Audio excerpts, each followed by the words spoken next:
Going into the final round of the London Chess Classic 2017, we were all set for a grandstand finish. Jan Nepomniachtchi led the field with 5.5 points, a half point behind Fabiano Caruana. In the final round, Nepomniachtchi had white against Vasily Graf. The Russian took no chances and managed to force a repetition, and the game ended in a draw after, well, about half an hour's play. That meant that Fabiano Caruana had the chance to catch him if he won his final game. Now, he was playing against the Englishman Michael Adams, who was near the bottom of the tournament table. So, very complicated game, and Adams was actually doing pretty well, certainly wasn't worse, but round about the time control, things turned around, and this is the situation after move 41. Caruana has just played his rook to c4, defending this pawn on d4 and attacking the pawn here. You can see that Caruana here is a pawn up. So obviously in the driving seat here, he's attempting to win. But there is a long way to go, and heavy piece endings are notoriously difficult to convert into a win, particularly when you can see White's king could be better defended. I would like that pawn to be back on f2 to defend the king along the second rank. So not easy at all. However, with this extra pawn and nice central control, White should be doing pretty well here. If Adams, plays a moves like queen d7, maybe wanting to trade into a queen and pawn endgame, has pretty good drawing chances. But here queen f4 is a nice move, just protecting the pawn, maybe looking later to attack on the king side. So Adams realised that things were certainly not going well, and he played a clever move, c5, which just sort of breaks down White's centre. If, for example, pawn takes pawn, then rook takes pawn, and suddenly you can see there is serious counterplay on the second rank. Very good counterplay. That's why we need a pawn on f2. Caruana took on c5. Rook takes d4. So they've traded a couple of pawns, but you can see Black has the opportunity sometimes, if White's not careful, to break through to the king on the second rank. Queen c3, good move, hitting the rook and also lining up against the king. And now I think Adams' best chance was perhaps to trade. This forces a trade of rooks. White is a clear pawn up still, but queen and pawn endgames are notoriously difficult to convert when you always have to watch out for perpetual checks against the king. So let's go back. But instead, Adams played queen d8, so supporting the rook and perhaps hoping to get in on the second rank. But now it's White's turn to take the initiative. e6 is already a very interesting move, just giving up a pawn, but getting through to the second rank. Notice there is a pin here, and just h4 to control some squares. It's very difficult for Black to break out of this. But Caruana played rook c8, also a very dangerous move. The queen moves. And, well, I was looking at this game with the English Grandmaster Jonathan Spielman, who felt that a very practical policy for White here would be to play e6 again. So queen takes impossible because of queen takes rook. And if pawn takes pawn, just going straight into a rook and pawn endgame. He felt that with obviously the extra pawn on the queen side, safe king coming to g3, maybe round to e3, and Black's kingside pawn's not particularly attractive. This should give good winning chances and fairly easy to play for white. But instead, Caruana played rook e8. He was still looking to attack the enemy king, which is quite reasonable. g5 from Adams, so he's looking to, well, prevent any advance with h4 and maybe could help in getting a perpetual against the white king. Rook e7, so the rook hits the 7th rank, very dangerous indeed. So e6 is now definitely a threat. So the king came back, and e6 anyway. And this looked incredibly strong, particularly after this move, queen c2, and suddenly the queen is getting through to the enemy king. It looks like the game is completely over already, but actually black is still hanging on in there. For example, queen h7, I think, would suddenly leave white's king in a lot of trouble. So rook h7 played. And this also sets up some very nasty threats. Of course, the h-pawn is attacked, but there's also the idea to play rook h8 check and queen h7. So Adams played queen c6, probably the only move. And here I couldn't believe it when Caruana exchanged queens. Now he was running somewhat short of time, but I was expecting a check. The queen comes in. Now the king is wandering all over the place, although black does have rook d2 check. So rook d8, and this is a forced line.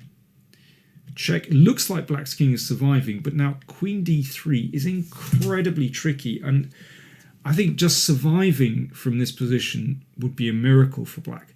Black probably is just about okay after queen c7, but it's very unpleasant to play. So coming back here, so maybe Fabiano simply didn't see a clear win and thought, right, I'll play for the endgame, where obviously he's a pawn up and has pretty decent winning chances. But this is not so simple, because black has counterplay on the queen side. This pawn does a very good job of well, gaining space and obviously cramping these pawns. So rook d2, the rook comes in, a check, and rook b7 defends. But now the king advances. And, well, let me give you an example of what happens if white waits, or tries to stop the king coming into the game, and looks at the a-pawn too. But black does actually have counterplay here. c5 is a very annoying move, so white's rook, well, has to move. If rook takes pawn, and suddenly the king is beautifully placed to support the c-pawn coming down the board. And if f4 takes, and rook takes b2, and even though white is still a pawn up here, black's counterplay with the c-pawn should be sufficient to gain a draw. So coming back here, Caruana created a passed pawn on the king's side. That's the best policy to get things rolling. But this is a tricky move. King f4, mate threatened, check, king e3. So it's just staying very active. King came back to g3. So preventing any rook g2 check. And now we were expecting rook takes b2. After the game, Adams said he rejected this move. He just simply assumed that after rook e7, that white has two connected passed pawns, and this must be winning easily. In fact, once again, this c-pawn provides excellent counterplay, and the rook comes here, getting behind. Let's say king here, and black definitely has enough play. There are some variations where white does manage to queen first, black queens, and then makes it over to take the a-pawn and draws with king and rook's pawn against queen. Again, because black has gained space with this pawn on a4 that allows such drawing resources. So coming back here, rook takes b2, certainly the best move, but instead Adams played rook d1. And after this, I'm afraid the game has gone beyond for black. He hasn't got a pass pawn. And now, well, I mean, basically he's just gone round in circles. He's lost a few tempi. In the meantime, you know, this pawn has shot all the way forward, and it's now white's king just needs to come in to support that pawn. And black's counterplay is simply too slow. Obviously here, if rook, then rook g6 builds a bridge. So rook h7, and now after rook a6, Adams resigned. For example, if c3, you take, the rook is about to come behind the c pawn. Rook here anyway, and this shows you what happens, and now the a pawn rolls through. Well, I mean, an incredible encounter. That was 68 moves that the players played around about 6 hours, over 6 hours. Really tough stuff. But Fabiano's persistence paid off. That meant he was now level with Jan Nepomniachtchi, and they went into a tiebreak. 2 10-minute games. Those two were drawn. And then 2 5-minute games after that. The first was drawn, and this was the second. Caruana is a pawn up. They say one should never analyse blitz games, but let me round off the tournament by showing you this game. Caruana with white a pawn up. Should say that Nepomniachtchi is an excellent blitz player, has a really good reputation. Fabiano, not such a good reputation in blitz. Nevertheless, he's a pawn up here. It's a kind of French structure, but if e6, freeing this bishop, then the knight hops in here, and this is very troublesome. So Nepo played knight f4. No, excuse me, knight f5. But e6 is a good move because it starts to break up black's king position, and white is certainly doing extremely well here. Of course, they were down, well, I can't remember the exact clock times, but soon they were, both players were into their final minute. And knight d7, a very tricky move, looking at the rook, looking at queen takes knight, and knight e5. If rook c8, rook c1, I mean, this is not very pleasant. So Nepomniachtchi took on d4. Now, if that's taken here, for example, then queen takes knight, and black is more than okay. So after knight takes, knight e5 check. So there's a bit of a trade here, and it's white's chance to get through to the king. Now, black for the moment is a piece up, but rook e1 check is very, very strong. If the king comes here, then we should be able to checkmate very quickly. g3, queen h5. Yes, got there. So knight e2, check, but king f1. So the knight is pinned and is going to be taken on the next turn. And here, I couldn't believe it. I thought the game would be over very quickly, but I tell you, it shows how experienced a blitz player Nepo is, because he managed to keep going in this position. I just assumed it would be mate very quickly with this king staggering around on an open board. But remarkably, there was still some way to go in this game. Both players, they had sort of about 20 seconds left at this point.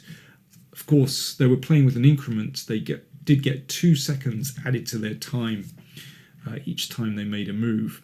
But still, you know, they were having to play almost instantly. So lots of checks, but Caruana obviously found he wasn't going very far, so played rook d2, that stopped queen d1. I think critical thing here, of course, is that white's king is actually very safe and black's is still staggering around. h4, typical tricky blitz move, trying to sort of, well, restrict white's king, but lots of checks from Caruana. And finally, he realised he wasn't getting anywhere, so he just took that pawn off. And then he came back to attacking the king. And having taken off that h-pawn, he now thought, right, now's the time to run this one down the board. So it's very difficult for black to actually achieve anything here, to play actively, because he always has to keep his king protected, and if he starts to push these pawns, then they could be vulnerable. So black, of course, is completely lost here, and in practice it's impossible to play this position. Nepo tried to stir things up with e3, but then that, I'm afraid, was very vulnerable. Some nice checks here. And that's a beautiful move. For a blitz game, well spotted. So obviously some devastating discovered attack is going to happen. If e2, then, well, in a blitz game, I think I would just collect that pawn and then think later.